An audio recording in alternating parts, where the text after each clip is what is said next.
दीक्षा का गुरु है, व्यापार का गुरु है, और वैसे सबसे बड़े जो गुरु है वो तो माता और पिता ही है, जो हमारे जन्मदाता है।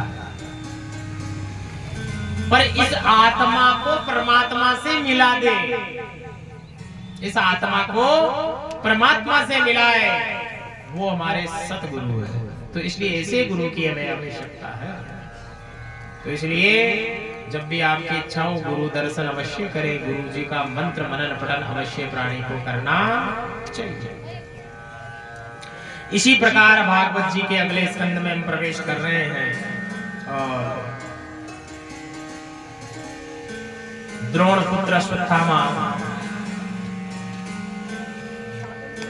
ये महाभारत का प्रसंग है।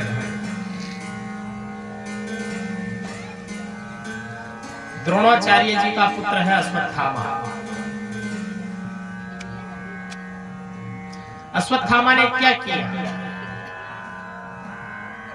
अश्वत्थामा ने पांडवों के पुत्रों की हत्या कर दी गई। जब कुरुक्षेत्र में युद्ध हो रहा था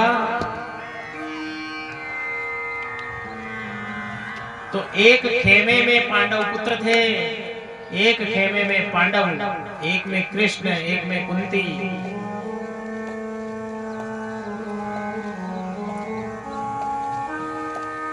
अश्वत्थामा को विचार आया और जिस खेमे में पांडव सोते थे कि मैं आज रात्रि को जाकर के उन पांचों पांडवों का सिर काट करके लाकर तुम्हारे चरणों में रख दूंगा। तब भगवान श्री कृष्ण ने यहाँ पे लीला करी और रात्रि में ही जब पांडव वहां विश्राम कर रहे थे तब यदुवंश भगवान बाल गोपाल वहां पधारे और आकर कहने लगे पांडवों से कि चलो बाहर टहलने चलते हैं।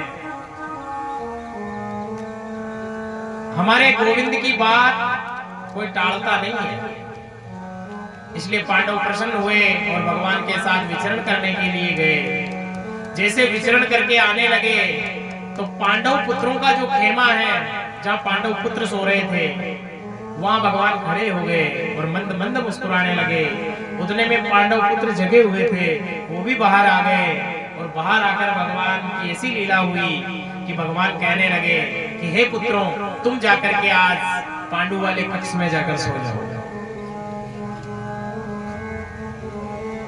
आज आपके कक्ष में आपके पिता, दादा, ये भ्राता, चाचा, ताऊ ये सोएंगे। पांडव पुत्र चले गए, खेमे में जाके सो गए। इधर से ये अश्वत्थामा आ गया।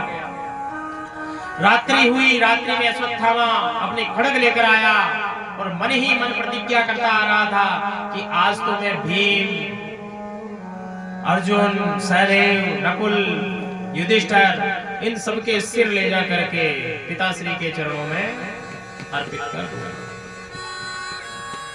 धृतराष्ट्र को ले जाके दे दूंगा। खेमे में प्रवेश कर गया। पांचों एक साथ सो रहे थे पांडवों के पुत्र। अश्वत्थामा ने सोचा है पांडव ही है। एक एक करके पांचों के सिर धड़ से अलग कर दिए। पांचों सिरों को बोरे में भर के ले गया, ले जाकर के उनको दिया कौरवों को।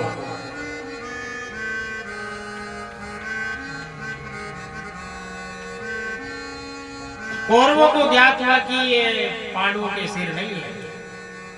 पांडव कोई आसानी से मरने वाले नहीं है। अरे द्रोणा, अश्वत्थामा, तुम ये किसके सिर लेकर आ गए कि ये पांडवों के सिर है? तो जब उनको उठा के वजन देखा कि ये पांडवों के सिर हो ही नहीं सकते। क्यों नहीं हो सकते? अकेला जो भीम है ना, भीम पांडवों का भाई है भीम। श्री महाभारत कह रही है कि 30,000 हाथियों का बल है उसमें। कितना बल है? 30,000 हाथी। एक हाथी में कितना बल होता है? 10-15 हजार किलो तो होता ही होगा। तो 30,000 हाथियों का बल अकेले भीम में है। और अकेला भीम अगर